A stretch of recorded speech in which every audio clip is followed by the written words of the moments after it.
Mahal ko si BBM, di lang dahil ikaw ay Marcos, kundi dahil sa puso mong laging inuuna ang Pilipino. Sa gitna ng unos at gulo, ikaw ang tanging panatag ko.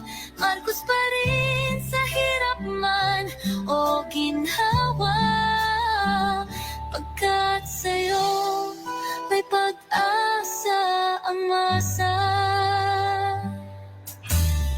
Tahimik kang kumikilos, walang drama, walang ingay, ngunit ramdam ang malasakit sa bawat sulok ng buhay. Di ka nangako ng langit, pero dahan-dahang binuo ang tiwalang winasap ng mga taong mapalinlang noon.